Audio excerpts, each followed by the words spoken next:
Hello, and welcome to my channel, Reading Little Blue Books Out Loud. This is a little blue book. It just happens to be little blue book number 700, and it is titled A Guide to Schopenhauer, written by Will Durant, PhD, copyright 1924. This is part 5, and we left off at the top of page 67, and that's where we'll pick up at.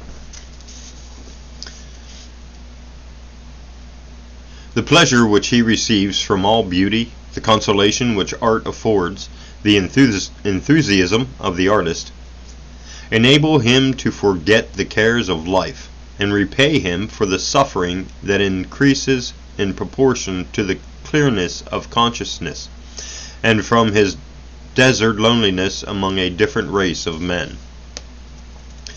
The result, however, is that the genius is forced into isolation and sometimes into madness. The extreme sensitiveness which brings his pain along with imagination and intuition combines with solitude and maladaptation to break the bonds that hold the mind to reality. Aristotle was right again. Men distinguished in philosophy, politics, poetry, or art appear to be all of a melancholy temperament.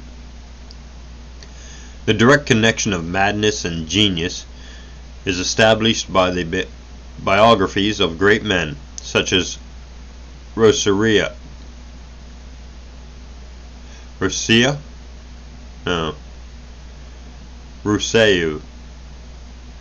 R-O-U-S-S-E-A-U, Rousseau, Byron, Alfieri, etc. By a diligent search in lunatic asylums, I have found individual cases of patients who were unquestionably endowed with great talents, and whose genius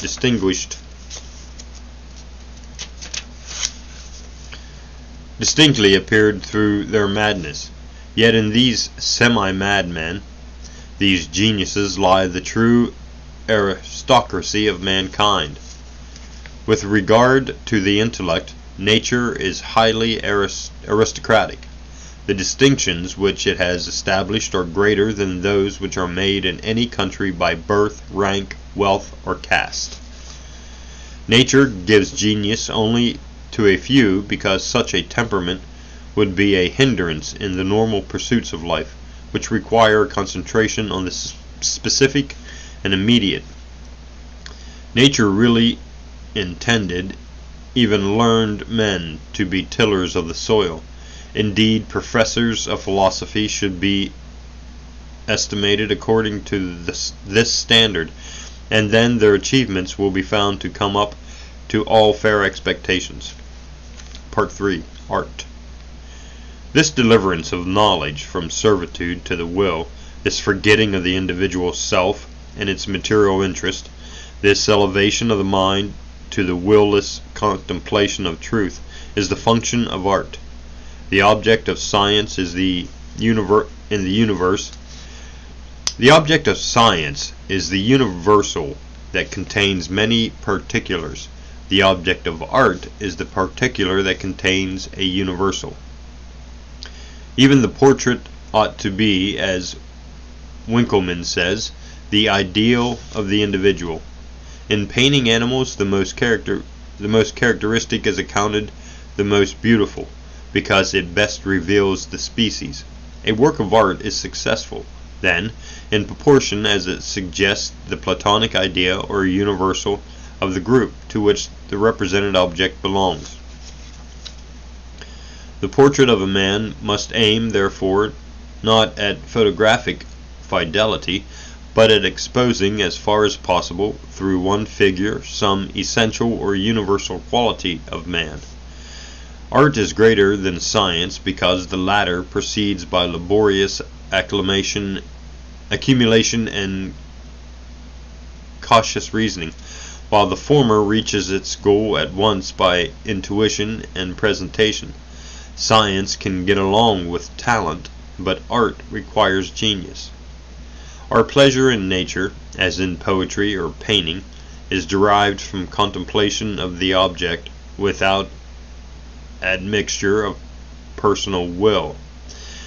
To the artist, the Rhine is a varied series of bewitching views, stirring the senses and the imagination with suggestions of beauty.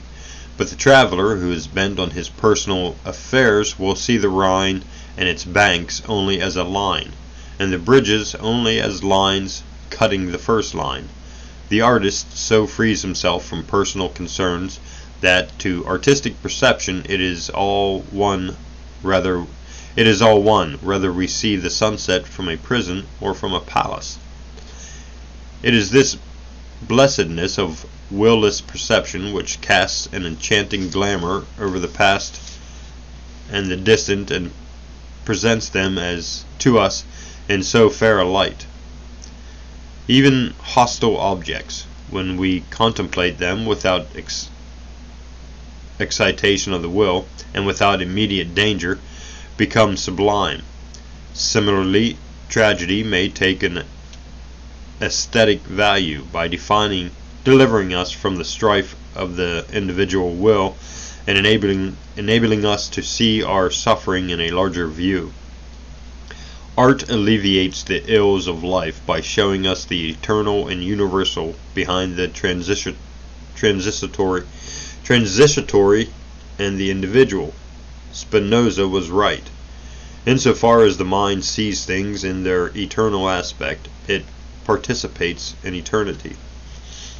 This power of the arts to elevate us above the strife of wills is possessed above all by music.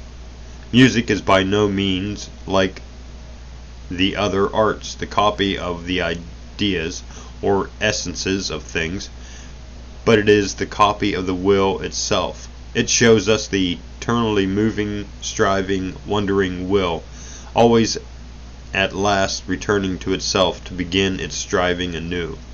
This is why the effects of music is more powerful and penetrating than the other arts, for they speak only of shadows, while it speaks of the things itself. It differs too from the other acts because it affects our feelings directly, and not through the medium of ideas. It speaks to something subtler than the intellect. What symmetry is to the plastic arts, rhythm is to the music. Hence music and architecture are antipodal. Architecture, as Goethe said, is frozen music, and symmetry is rhythm standing still. Part 4. Religion. It dawned upon Schopenhauer's maturity that his theory of art as the withdrawal of the will and the contemplation of the eternal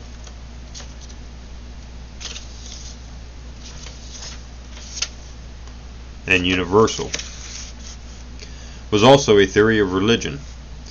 In youth he had received very little religious training, and his temper did not incline him to respect the ecclesiastical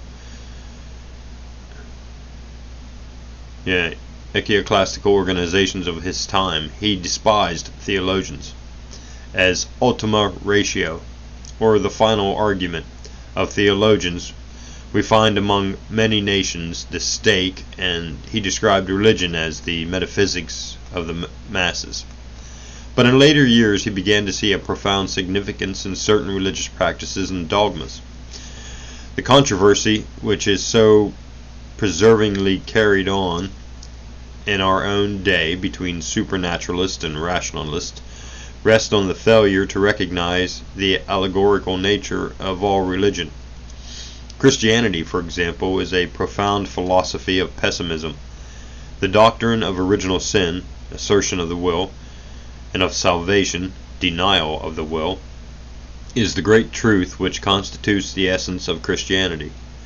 Fasting is a remarkable expedient for weakening those desires that lead never to happiness, but either to disillusionment or to further desire. The power by virtue of which Christianity was able to overcome first Judaism and then the heathenism of Greece and Rome lies solely in its pessimism, in the confession that our state is both exceedingly wretched and sinful, while Judaism and heathenism were both optimistic. They thought of religion as a bribe to the heavenly powers for aid towards earthly success. Christianity thought of religion as a deterrent from the useless quest of earthly happiness. In the midst of worldly luxury and power, it was held up the ideal of the saint, the fool in Christ who refuses to fight and absolutely overcomes the individual will.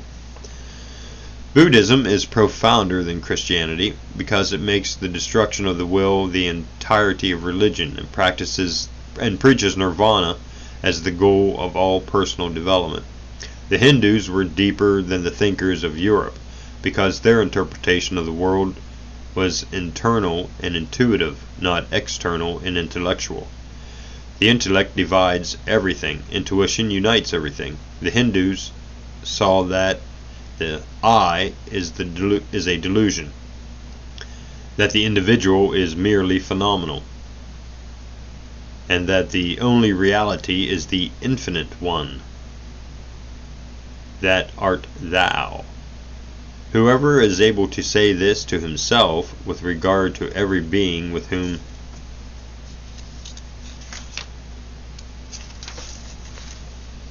he comes in contact, whoever is clear-eyed and clear-souled enough to see that we are all members of one organism, all of us little currents in an ocean of will, he is certain of all virtue and blessedness, and is on the direct road to salvation.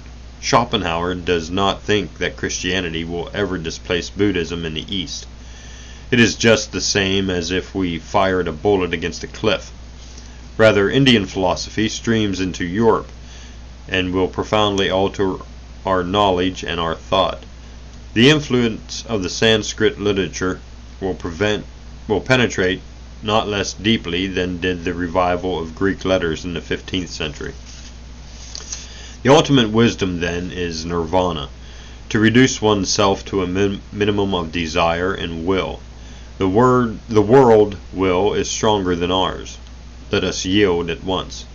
The less the will is excited, the less we suffer. The great masterpieces of paintings have always represented countenances in which we see the expression of the completest knowledge, which is not directed to particular things, but has become the quieter of all will.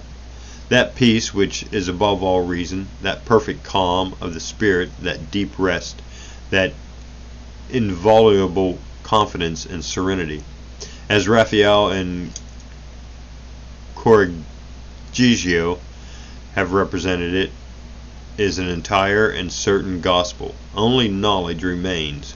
The will has vanished.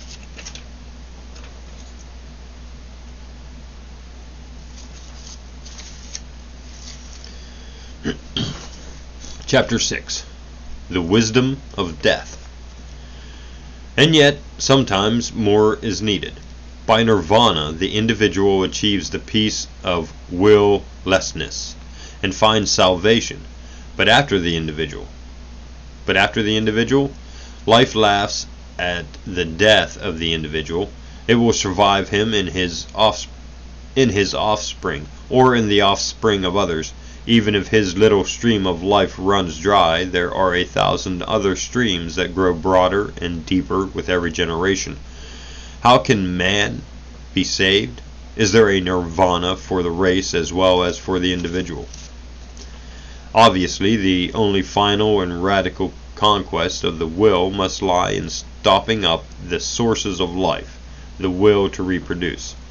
The satisfaction of the reproductive impulse is utterly and intrinsically reprehensible because it is the strongest affirmation of the lust for life.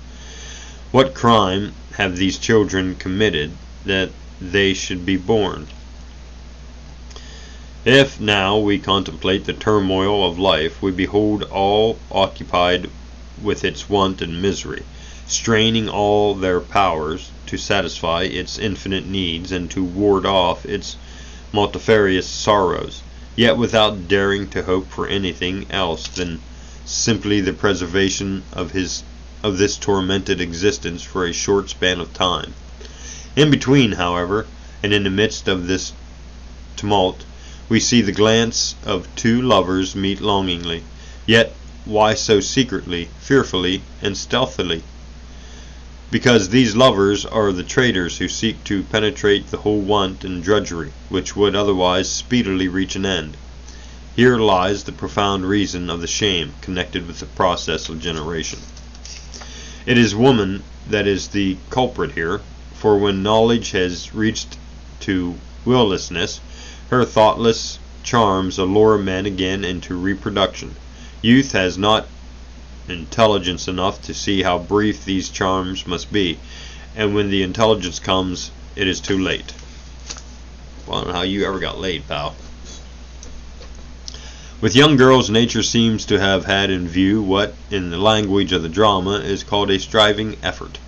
As for a few years, she dowers them with a wealth of beauty and is lavish in her gift of charm at the expense of all the rest of their lives, so that during these years they may capture the fancy of some men to suffer a degree, that he is hurried away into undertaking the honorable care of them, as long as they live, a step for which there would not seem to be any sufficient warrant if only reason directed men's thoughts. Here as elsewhere, nature proceeds with her usual economy, for just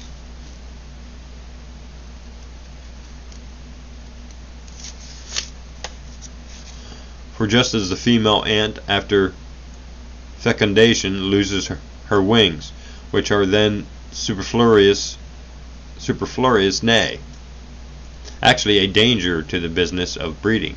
So after giving birth to one or two children, a woman generally loses her beauty, probably indeed for similar reasons. Whew. That's kind of rough. Young men ought to reflect that, if the object which inspires them today to write madrigals and sonnets had been born 18 years earlier, it would scarcely have won a glance from them. After all, men are much more beautiful in body than women. It is only the man whose intellect is clouded by his sexual impulse that could give the name of the fair sex to that undersized, narrow-shouldered, broad-hipped, and short-legged race. For the whole beauty of the sex is bound up with this impulse. Instead of calling them beautiful, there would be more warrant for describing women as the aesthetic sex. Neither for music, nor for poetry, nor for the fine arts have they really and truly any sense or susceptibility. It is a mere mockery if they make a pretense of it in order to assist their endeavor to please. They are incapable of taking a purely objective interest in anything. The most distinguished intellects among the whole sex have never managed to produce a single achievement in the fine arts that is really genuine and original, or given to the world any work of permanent value in any sphere. Boy, he's really a shit, isn't he? Not very fond of women. This veneration of women is a product of Christianity and of German sentimentality, and it is in turn a cause of that romantic movement which exalts feeling, instinct, and will above the intellect. The Asiatics know better and frankly recognize the inferiority of women. When the laws gave women equal rights with men, they ought also to have endowed them with masculine intellects. Asia again shows a finer honesty than ours in her marriage institutions. It accepts as normal and legal the polygamy which, though so widely practiced among us, is covered with the fig leaf of a phrase. Where are there any real monogamists? And how absurd is it to give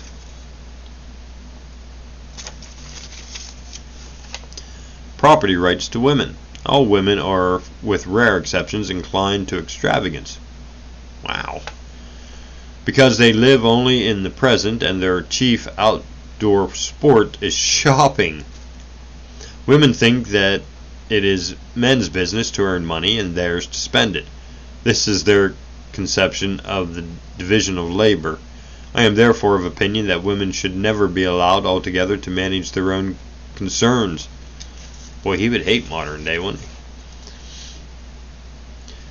But should always stand under actual male supervision, be it of father or husband, of son or of the state, as is the case in Hindustan,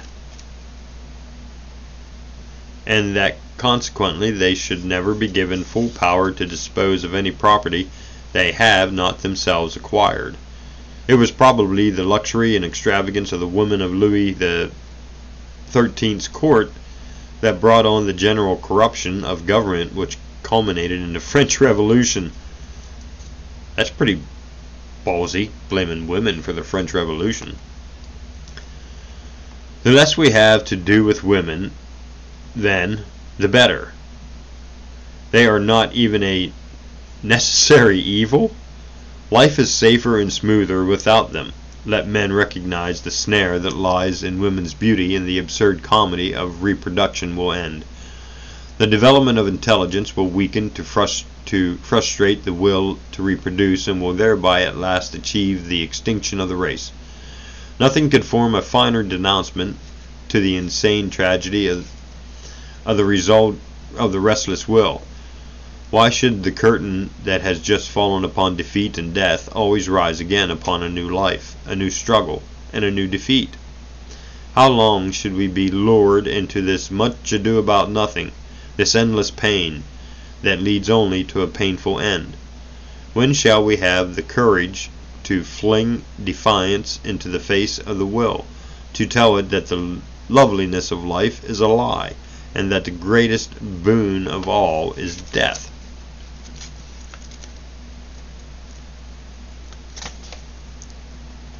Now, Chapter 8, Criticism.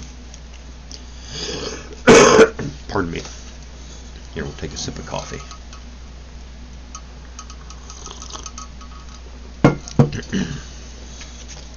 The natural response to such a philosophy is a medical diagnosis of the age and of the man. Let us realize again that we have here a phenomenon akin to that which, in the days after Alexander and after Caesar, brought first to Greece and then to Rome a flood of oriental faiths and attitudes.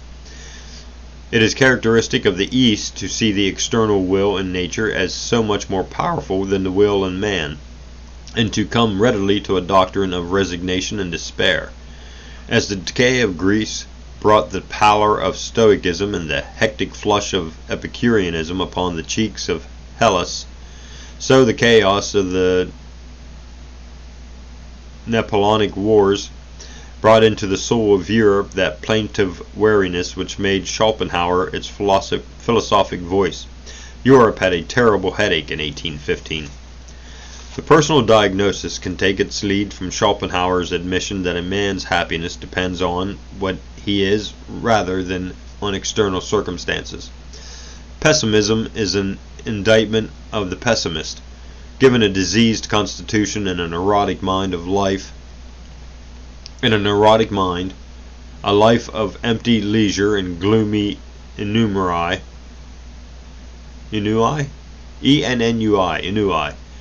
and there emerges the proper physiology for Schopenhauer's philosophy. One must have leisure to be a pessimist. An active life almost always brings good spirits in body and in mind. Schopenhauer admires the serenity that comes of modest aims and a steady life, but he could hardly speak of these from personal experience. Difficilis and otio quaes. Truly, he had money enough for continuous leisure, and he found continuous leisure to be more tolerable than continuous work. Perhaps the tendency of philosophers towards melancholy is due to the unnaturalness of sedentary occupations. Too often an attack upon life is merely a symptom of the lost art of excretion. Nirvana is the ideal of a listless man, a Childe Harold, or a Rene, who has begun by desiring too much, by staking all on one passion, and then, having lost, spending the remainder of his life in a passionless and petulant ennui. If intellect arises as the servant of will, it is quite likely that the particular product of the intellect, which we know as the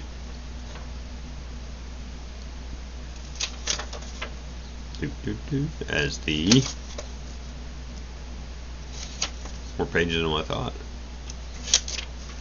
As the philosophy of Schopenhauer was the cover and apology of a diseased and indolent will. And no doubt his early experiences with women and with men developed an abnormal suspiciousness and sensitivity, as it did in Stendhal and Flaubert and Nietzsche. He became cynical and solitary. He writes, "A friend in need is not a friend indeed. He is merely a borrower." And do not tell a friend anything that you would conceal from an enemy. He advises a quiet, monotonous hermit life. He fears society, and has no sense of the values or joys of human association, but happiness dies when it is not shared. There is, of course, a large element of egotism and pessimism. The world is not good enough for us, and we turn up our philosophic noses to it. But this is to forget Spinoza's lesson that our terms of moral censure and approbation are merely human judgments, mostly irrelevant when applied to the cosmos as a whole. Perhaps our supercilious disgust with existence is a cover for a secret disgust with ourselves. We have botched and bungled our lives, and we cast the blame upon the environment or the world, which have no tongues to utter a defense. The mature man accepts the natural limitations of life. He does not expect Providence to be prejudiced in his favor. He does not ask for loaded dice with which to play the game of life. He knows, with Carlyle, that there is no sense in vilifying the sun because it will not light our cigars, and perhaps, if we are clever enough to help it, the sun will do even that. And this vast natural cosmos may turn out to be a pleasant place enough if we bring a little sunshine of our own to help it out. In truth, the world is neither with us nor against us. It is but raw material in our hands, and can be heaven or hell, according to what we are. Part of the cause of pessimism in Schopenhauer and his contemporaries lay in their romantic attitudes and expectations. Youth expects too much of the world. Pessimism is the morning after optimism, just as 1815 had to pay for 1789. The romantic exaltation and liberation of feeling, instinct, and will, and the romantic contempt for intellect, restraint, and order, brought their natural penalties for the world, as Horace Walpole said, in a comedy for those who think, but a tragedy for those who feel. Perhaps no movement has been so prolific of melancholy as emotional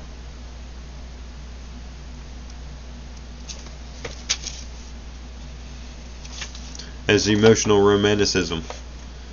When the romanticist discovers that his ideal of happiness works out into actual unhappiness, he does not blame his ideal.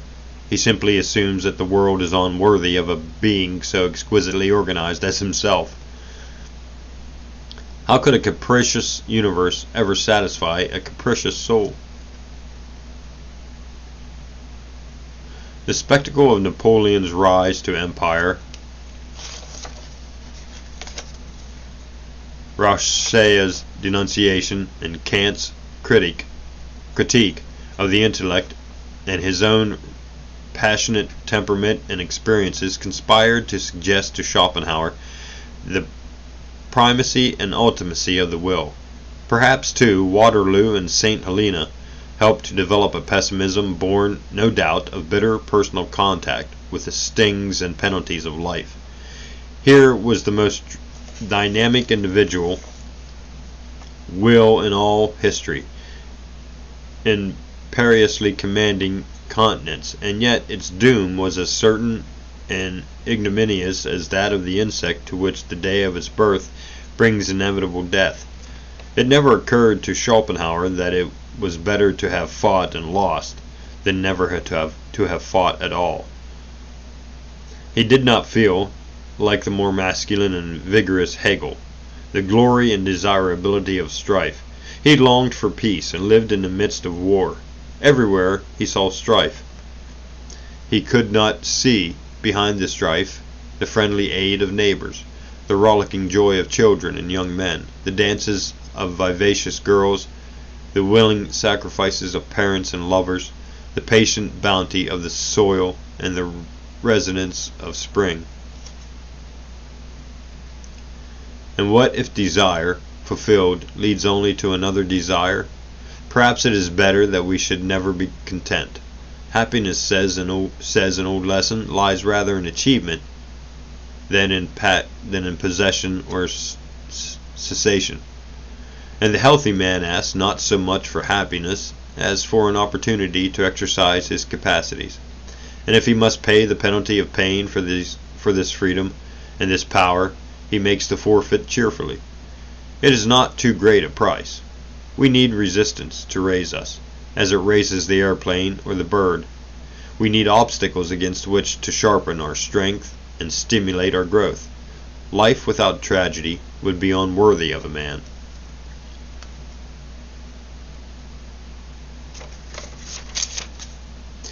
It is true that he that increaseth knowledge increaseth sorrow, and that it is the most highly organized beings that suffer most. Oh, I'm sorry, that was a question. Is it true? He that increaseth knowledge increaseth sorrow, and that it is the most highly organized beings that suffer most? Yes.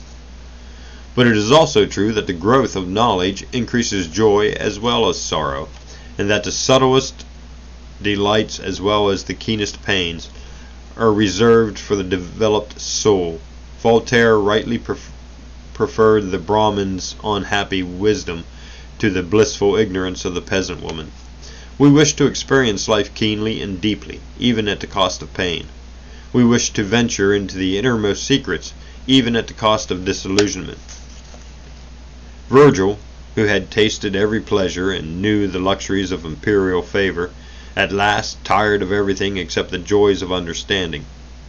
When the senses cease to satisfy, it is something to have won access, however arduously, to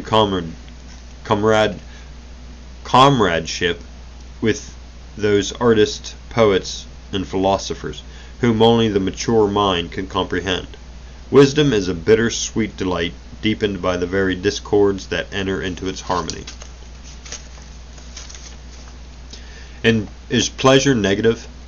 Only a sorely wounded soul, drawing itself in from contact with the world, could have uttered so fundamental a blasphemy against life. What is pleasure but the harmonious operation of our instincts?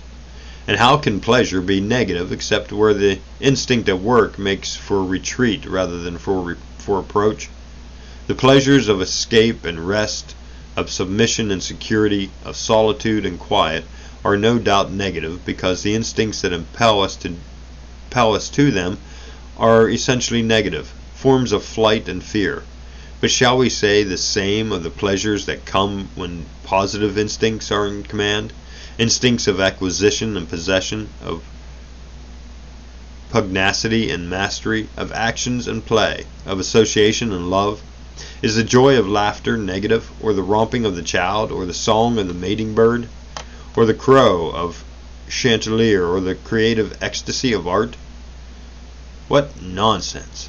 Life itself is a positive force, and every normal function of it is of itself a joy. Surely Cicero was right when he said that there is nothing so absurd but that we may find in it the books of the philosophers. It remains true, no doubt, that death is terrible. Much of its terror disappears if one has lived a normal life. One must have lived well in order to die well. And would deathlessness delight us? Who envies the fate of Ashurius, to whom immortal life was sent as the heaviest punishment that could be inflicted upon man?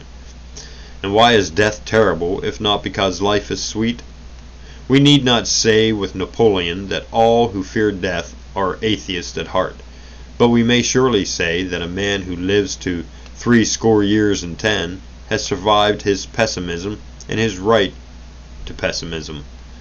No man, said Goethe, is the pessimist after 30, and hardly before 20. Pessimism is a luxury of self-conscious and self-important youth. Youth that comes out of the warm bosom of the communistic family into the cold atmosphere of individualistic competition and greed, and then yearns back to its mother's breast. Youth that hurls itself madly against the windmills and evils of the world, and sadly shreds utopias and ideas with every year. But before 20 is the joy of the body, and after 30 is the joy of the mind. Before 20 is the pleasure of protection and security, and after 30 the joy of parentage and home.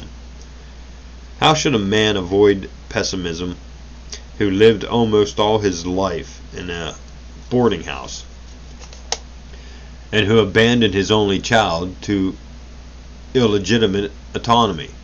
At the end of Schopenhauer's unhappiness was his rejection of the normal life, his rejection of women and marriage and children.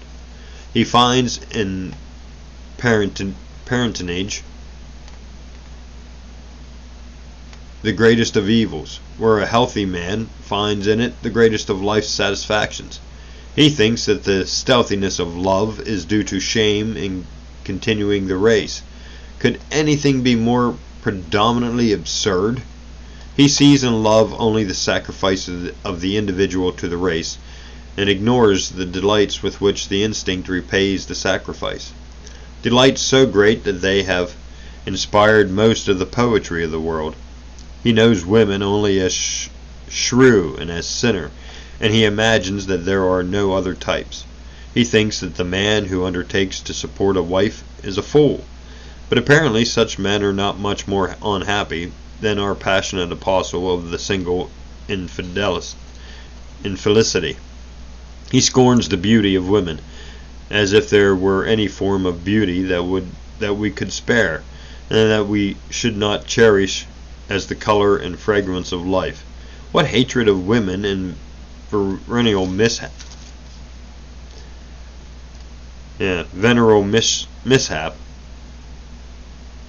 hearts to us. That doesn't sound like that's right. It's not right. Come on.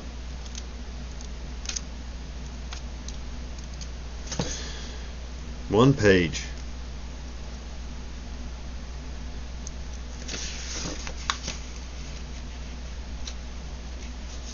Come on. Had generated in this unfortunate soul. There are other difficulties, more technical and less vital, in this remarkable and stimulating philosophy. How can suicide ever occur in a world where the only real force is the will to live? Can the intellect, begotten and brought up as servant of the will, ever achieve independence and objectivity? Does genius lie in knowledge divorced from will, or does it contain, as its driving force, an immense power of will, even a large alloy of personal ambition and conceit? Is madness connected with genius in general, or rather with only the romantic type of genius? Byron, Shelley, Poe, Heine, Swinburne, Strindberg, Dostoevsky, etc. And is not the classic and profounder type of genius exceptionally sound? Socrates, Plato, Spinoza, Bacon, Newton, Voltaire, Goethe, Darwin, Whitman, etc.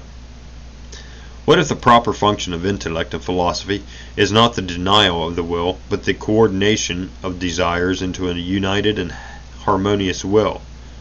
What if will itself, except as the unified product of such coordination, is a mystical abstraction, as shadowy as force? Nevertheless, there is about this philosophy a blunt honesty, by the side of which most optimistic creeds appear as soporific hypocrisies.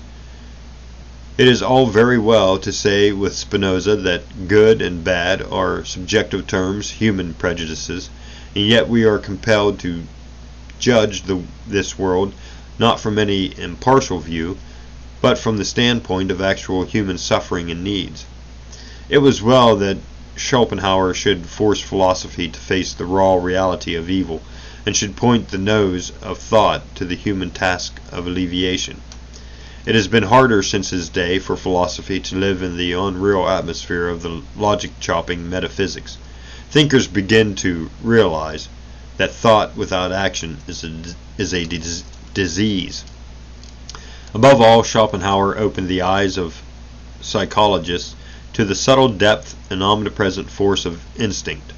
Intellectualism, the conception of man as above all a thinking animal, consciously adapting means to rationality, chosen ends, fell sick with Roseau, took to its bed with Kant, and died with Schopenhauer. After 2 centuries of introspective analysis, philosophy found behind thought desire, and behind the intellect instinct. Just as, after a century of materialism, physics finds behind matter energy.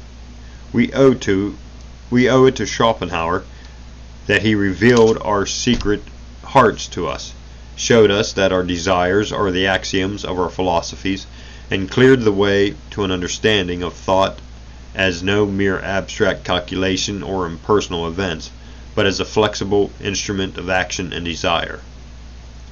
Finally, and despite exaggerations, Schopenhauer taught us again the necessity of genius and the value of art.